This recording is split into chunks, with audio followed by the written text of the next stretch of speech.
दोस्तों JEE advance का very important सवाल है, 2011 में आया था, +6 मार्क्स का। देखो क्वेश्चन पैराग्राफ वाला है, ये वाला पैराग्राफ वाला इंपॉर्टेंट सवाल है, ठीक है। तो ये पार्ट ए पार्ट बी दो क्वेश्चन बना दिए, ये पैराग्राफ दे रखा है और दो क्वेश्चन बना दिए, क्वेश्चन 1 और क्वेश्चन 2। तो +6 मार्क्स का था ये, +3 और +3, ठीक है। तो कोई दिक्कत नहीं है, ठीक है, इसको करते हैं।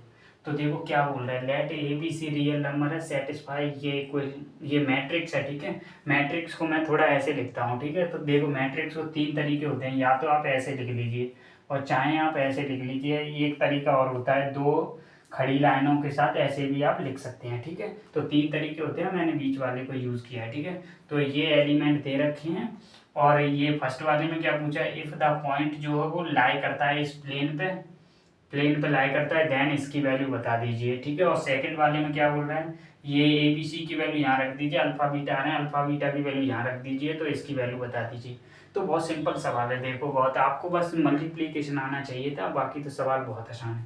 देखो तो पहला सवाल, पहला तो यही है कि ये मल्टीप्लीकेशन करना पड़ेगा। अगर मल्टीप्लीकेशन करना पड़ेगा तो यहाँ पे देखिए, तो ये देखो रो बाय कॉलम कर दें मल्टीप्लीकेशन हम तो ठीक है, इस रो का इस कॉलम के साथ करेंगे तो क्या आएगा, देखो देखो ए आएगा और +8 भी आएगा और +7C आएगा, ठीक है। ऐसे ही दोस्तों एक एलिमेंट आ गया और दूसरा भी आएगा, ठीक है।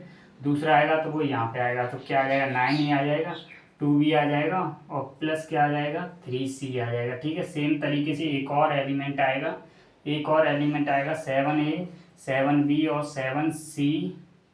7C इज इक्वल टू क्या आएगा, 7C। ये एक मैट्रिक्स बन गई जो किसके बराबर दे रखी है, 0 0 0। यानी देखो ये एलिमेंट भी 0 के बराबर है, ये एलिमेंट भी 0 के बराबर है, ये एलिमेंट 0 के बराबर। थोड़ा लिखने में प्रॉब्लम हुई है, ये कम जगह से, ये कोई दिक्कत नहीं है, ठीक है। तो हम देखते हैं, देखो सबसे पहले इसको मिटा लेते हैं। तो यहाँ पे देखिए, तो हमने जो है वो इसको थोड़ा सा मल्टीप्लिकेशन कर लिया है, कोई दिक्कत नहीं है, ठीक है। तो देखो अब इसको सॉल्व करना है। देखो ए प्लस क्या है, 8B +7C जो है वो 0 के बराबर है। सेम तरीके से 9A +2B +3C जो है वो 0 के बराबर, सेम तरीके से 7A +7B और 7C इज इक्वल टू 0 के बराबर।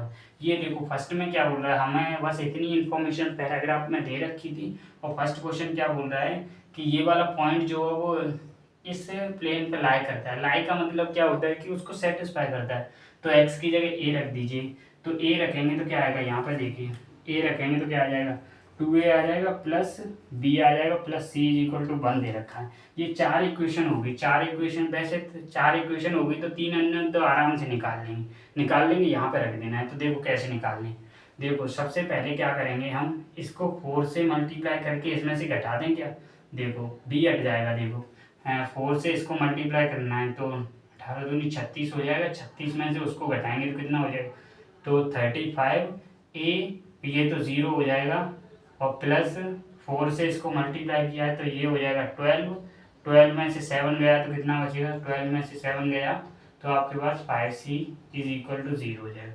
तो से एक तो ये आ गया, ठीक है। सेम तरीके से देखो अब इन दोनों में से हम क्या घटा दें, ए को घटा दें या फिर क्या करें, इसमें से देख लेते हैं, चलो तीन में से इसमें से देखते हैं। देखो मैं घटाना सही हो जाएगा, सी को हटा देते हैं। देखो सी को ए के टर्म में लेके आना है तो बी को भी ए के टर्म में लेके आना है, तो सी को घटा देते हैं। तो 7C में से इसको जाएंगे तो 0 हो जाएगा, तो 6A बचेगा और प्लस इसको इसमें से घटाएंगे तो -B बच जाएगा इज इक्वल टू 0। तो ये -B की वैल्यू 6A आ गई और यहाँ से भी आ गई। तो सेम तरीके से यहाँ पे पुट करेंगे तो क्या आ जाएगा, 2A आ जाएगा, बी की वैल्यू क्या आ गई, 6A आ गई और सी की वैल्यू क्या आ रही है, यहाँ से देखो सी की वैल्यू ये आ रही है, सी की वैल्यू आ रही है -35A divided by 5 is equal to 1, ठीक है। तो ये क्या हो जाएगा, 7 हो जाएगा, 7 हो जाएगा तो ये क्या आ जाएगा 8। तो ए की वैल्यू क्या आ गई, 1 आ गई, ठीक है।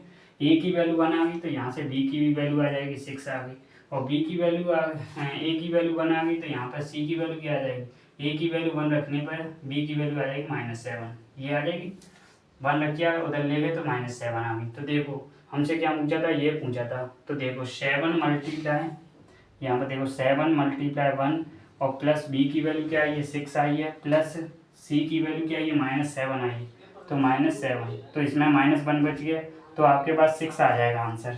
देखो 6 आंसर आ गया, +3 मार्क्स तो यहाँ पे आसानी से मिल गया। ठीक है, तो ए बी सी की हमें वैल्यू पता है, तो इसमें पुट कर देना है। तो ए की वैल्यू क्या है आपके पास 1 है, बी की वैल्यू क्या है 6 है, और सी की वैल्यू क्या है 7 है। ठीक है, ये आ गया। तो यहाँ से अल्फा बीटा निकाल लेना है, यहाँ पुट कर लेना है। तो श्रीधराचार्य फॉर्मूला लगाया तो क्या आ जाएगा -6 प्लस माइनस रूट के अंदर आ जाएगा आपके पास B square minus 4ac, 4ac यानी 4 से मल्टीप्लाई 28 हो जाएगा, बिल्कुल हो जाएगा। तो 2a, ठीक है, तो क्या आ जाएगा -6 आ जाएगा प्लस माइनस ये 14 की 4, ये हो जाएगा 8 आ जाएगा क्या।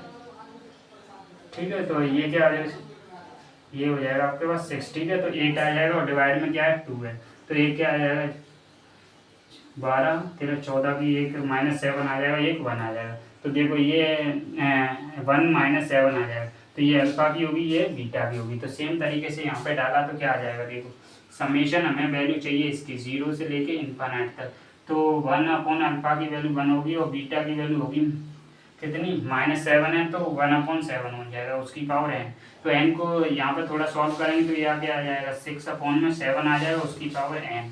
तो चलो n को 0 डाला तो क्या आ जाएगा 1 आ जाएगा, 1 डाला तो ये आ जाएगा, 2 डाला तो ये आ जाएगा, 3 डाला तो ये आ जाएगा। तो ये सीरीज आप देख रहे होंगे कि एक जी की सीरीज बन रही है इन्फिनिट की। तो इन्फिनिट की बन रही है, तो देखो ए की वैल्यू क्या है 1 है, और जो आर की वैल्यू है वो क्या है 6/7 है। तो क्या फॉर्मूला होता है S infinite is equal to A divided by 1 minus R. तो ए की वैल्यू 1 है, डिवाइडेड बाई 1 माइनस 6/7, एलसीएम दिया तो 1 डिवाइडेड बाई, तो ये हो जाएगा आपके पास 7 इज द करेक्ट आंसर। ठीक है, तो 6 मार्क्स आसानी से मिल जाते अगर आपको थोड़ा बेसिक बस मल्टीप्लाई करना था और जो कंडीशन दे रखी थी ए बी सी की वैल्यू निकालनी थी और 2 सवाल इस पर बना दिए थे। Thank you. लेस 6 मार्क्स बहुत इंपॉर्टेंट है। ठीक है, थैंक यू। ऐसे ही सवाल आते हैं।